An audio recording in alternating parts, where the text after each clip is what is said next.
I've never been a fan of the idea that films should always end with a happily ever after. Not because I don't think it's a wonderful idea in a vacuum, but because more often than not, it doesn't feel real to me. It's fine as a concept for toddlers, but for anyone who's lived an adult life, it doesn't feel like it relates at all to the experience of being human. Happily ever after implies that there's some sort of forever ending that exists, but how many people actually stay in your life forever? Maybe your family, maybe your closest friends, maybe your partner, and I say maybe because even these are not a given. Family can be a source of grief that's better cut off. Friends can drift even without negative feelings, and relationships can end even after years of happiness. Now, if all of that sounds bleak or depressing, I don't mean it to. In fact, I want to talk to you about the opposite. I want to talk to you about how even if someone isn't in your life forever, that doesn't mean that the value they bring to your life is lessened. That's why I want to talk to you about Studio Ghibli films, in particular Arieti and Spirited Away, because they speak to me in a way that feels much more profound and much more human.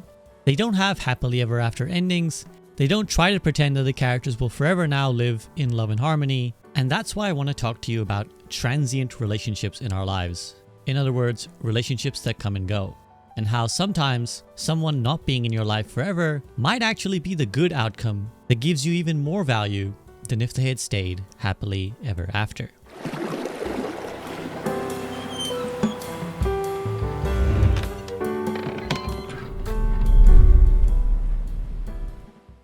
Before I ramble on philosophically, and there will be a lot of that, let's first look at the details of the film Arieti. Arieti follows the journey of the titular Arieti, a 14-year-old girl who is a borrower, a species of little people who survive in the homes of humans by borrowing objects around the house that humans wouldn't miss, like little bits of food or knickknacks from which they can make their clothes and furniture. At the start of the film, Arieti is now old enough to go on her first borrowing, but as she's doing so, she is spotted by Sho, a young boy who himself has just arrived in his aunt's house. Sho is a gentle soul who is awaiting an impending heart operation to save his life. But the borrowers have a rule. They cannot be spotted by humans. If they are, they up and move to a different house for fear of their own safety. But Sho means her no harm. He is instantly fascinated by Arieti and wants to protect and provide for her, offering her a little sugar cube which she was caught borrowing when he first spots her. But the maid of the house, Haru, is the threat that the borrowers fear about, and sets about trying to capture them, hoping to punish them for the things they've been taking from around the house. Eventually she succeeds and captures Arieti's mother, Homily. That's when Arieti asks Sho for help, who diligently helps Arieti save her mother, and shortly after, leave to find a different home. But before she leaves forever, Arieti stops to have a final goodbye with Sho. They thank the other for the role they've played in one another's lives, and then go their separate ways. Sho to have his operation and hopefully live a long life, and Arieti to move to a different house and try and find other borrowers so that they may survive as a species, and that's where the movie ends. There's no walking into the sunset together, and far from some promise of meeting again someday, they both seem to know that their paths will never cross again. And yet it's clear that they're not upset about this, and neither should we be as the audience, because they've given each other something that will last regardless of their presence in one another's lives. In their final goodbye to each other, they both acknowledge that the other has taught them something that will stay with them forever. Arieti has shown that human beings aren't all to be feared, and in fact, kindness and harmony can very much exist with them. On top of that, he's sort of her first love, a formative experience that will no doubt shape her future relationships. For Sho, Arieti gives him something even more profound, the will to live. He as much says so that she has given him the courage to fight to stay alive, and having started the movie as a frail boy resigned to his fate, he ends it as a fighter who's confident that the operation will not be his end. Now, like many Studio Ghibli films, none of this is confirmed. There is no epilogue, no 1 year later to show us that in fact everyone is living happily ever after. That wouldn't be Ghibli, and it wouldn't be as poetic and profound as it is to let the audience decide for themselves what happened from this point onwards. But we do know that the very first line of the film is from a narrator who says, "I'll never forget that summer I spent a week in the old house where my mother grew up." So we know that this is Sho speaking, and it confirms two things to us. One, that he does in fact survive his illness, as he said he would. And secondly, that he wasn't lying when he tells Arieti that he will never forget her or the mark she's left on his life. We can tell the show must be much older now when he says this, and yet 5, 10, 20 years later, he still remembers this one simple week of his childhood. And you know why? Because even though it came when he was at such a low point in his life, it was an experience that gave him everything he needed at the time. Just because Arieti was only in his life for a short while, it didn't diminish the profundity of the impact she had on him. It made Sho a better person, and the internal change is just as valuable as someone's physical presence. I think this is a really valuable lesson for all of us, whether it's children or adults. Transient relationships are something we will all experience, and rather than regret what we didn't have, i.e. a forever happy ending, we should learn to appreciate what we did get, an experience, a journey, something that can transform and inspire us for the rest of our lives, even when that person is long since a memory. And by not trying to force the relationship to be something it's not, Sho and Arieti both gain something profound that is so rare to find, an instance of a perfect memory. I want to expand on what I mean by this, and if you'll indulge me for a moment, I want to talk about a poem that I studied at university that really stuck with me, because it resonates with these same themes explored in Arieti and several Studio Ghibli films. This is Shakespeare's Sonnet 15, a part of a series of sonnets he wrote addressing a beautiful young man who he admires and thinks should get married and have children so that his legacy will live on. I'll now read to you the lines that really resonate with me. When I consider everything that grows, holds in perfection but a little moment.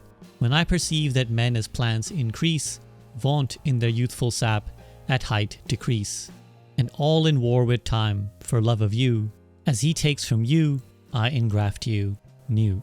What Shakespeare's saying here is that everything that grows, or everything that's alive, is perfect for only one singular moment. Human beings, like plants, are to some extent growing to reach this one moment when they are at their apex, and from that point onwards, they are forever a lesser version of themselves, fighting a losing battle against time. To understand this idea, think of a rose which starts as a bud and grows until it reaches this moment of perfect bloom. There will come one singular moment when it can be said to be at its most beautiful, perfectly blossomed and healthy. While there is beauty in that one moment, there's also sadness because from that point on, the rose will now never be this beautiful again. It will slowly, minute by minute, day by day, start to wither and eventually die. This is the inevitable losing battle against time that all living things have to face. Shakespeare is using this argument to convince the young man he's addressing that he should have children while he's at this perfect moment of bloom, because the kids will be a way for him to win the battle against time. By having children, he will pass something of himself onto a new form of life, thus making him immortal in a way.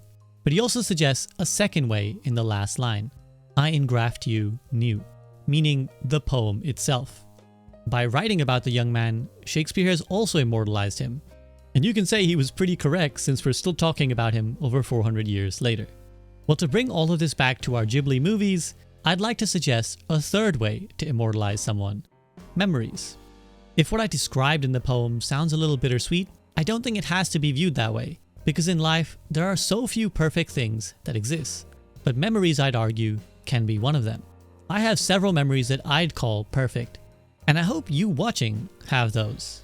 Moments in our lives, especially those shared with other people, where we felt nothing but joy. Something about the experience stays magical for us in a way that can never be sullied. When I was in my early 20s, I went on a solo trip to New York.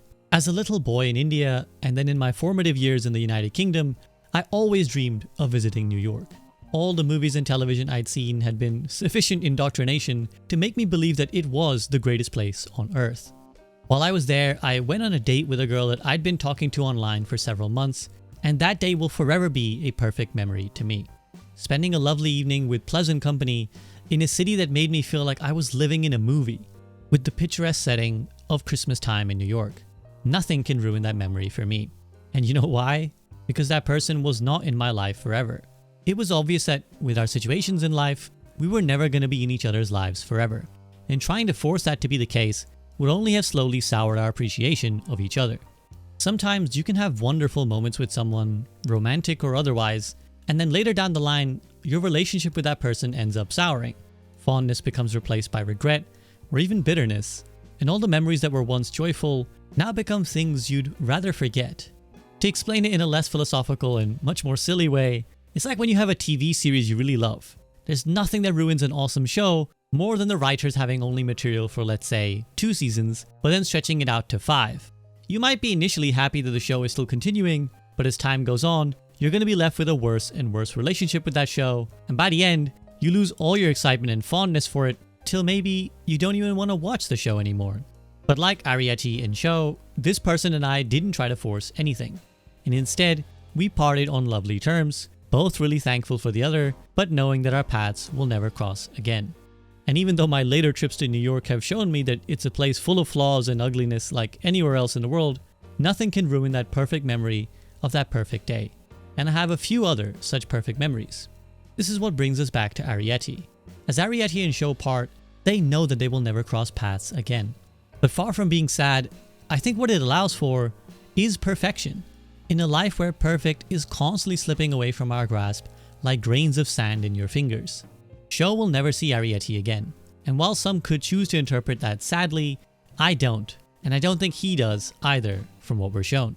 Because instead, what he has is a perfect memory that has immortalized Arieti. There is no season 3 syndrome, no bitter taste left in the mouth. Instead, he has captured the rose in full bloom. Forever perfect, and forever an inspiration. Now Arieti is not the only Studio Ghibli film to explore this idea. So many Ghibli films either directly or indirectly explore the concept of transient relationships. Most famously perhaps, Spirited Away features the protagonist Chihiro being transported to a spirit world where she has a transformative experience in order to save her parents. In the short time she spends in the spirit world, not only does Chihiro grow a lot as a person, going from brooding scaredy cat to capable and confident, but she also forms several beautiful friendships in that time, most intensely with Haku, the boy/dragon/river spirit. Considering how strong their impact is on one another, it would have been really easy to end the film with Chihiro returning to the real world and then somehow meeting Haku again. Even if it's not literally him, maybe we'd finish with a last shot of Chihiro making friends with some doppelganger of his, who she can learn to love anew, and we the audience would assume that the two of them can continue their relationship happily ever after.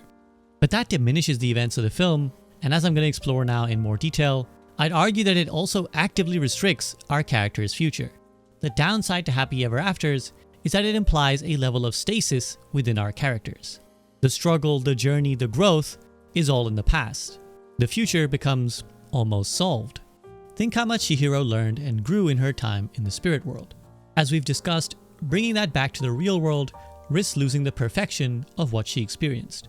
But also, she grew so much because she was in a new and challenging environment. Without pushing your boundaries, you can't change in any meaningful way. And that's the lesson Chihiro has to learn at the start of the film. When we first see her, she is sulking in the back of the car because she's having to move house, meaning she's leaving behind her old friends and old life. Of course, that is understandably upsetting. I moved around a lot as a kid, so I know how tough it can be. But Chihiro is especially averse to change. She's especially resistant to seeing all the good things that could come from this opportunity, and it's only through the events of the film that she finally achieves that level of maturity. Now imagine if Haku was able to join Chihiro in the real world at the end of the film. Would we not in a way return exactly where we were? With Chihiro now relying on him rather than trying to make new friends at her new school and neighborhood. One of the charms of Haku in the film is that he is someone who does protect Chihiro, especially at the start, and gives her someone to lean on. But by the end of the film, she doesn't need that anymore. So like any transitional object, be that training wheels on a bike or a baby's pacifier, we must eventually outgrow them. And so Chihiro outgrows the need to rely on Haku. Now that might sound cynical or even cold when talking about humans, but I don't see it that way. When you think back to that favorite blanket or your special stuffed toy from childhood, you think of them with nothing but fondness. In the same way, people can't always be in our lives forever, and it's not a tragedy every time they have to part ways with you. What that transitional thing gave you is still amazing. So like Sho's memory of Arieti, Chihiro and Haku's memories of each other can be both fond and inspirational, pushing them both to grow to new heights, even without the other's active presence. These ideas exist in so many other Ghibli films too, whether that's Kiki's Delivery Service, My Neighbor Totoro, Princess Mononoke, or many others. And while there are traditionally happy endings like in Howl's Moving Castle and Ponyo, I really like that they're not the default or the only way.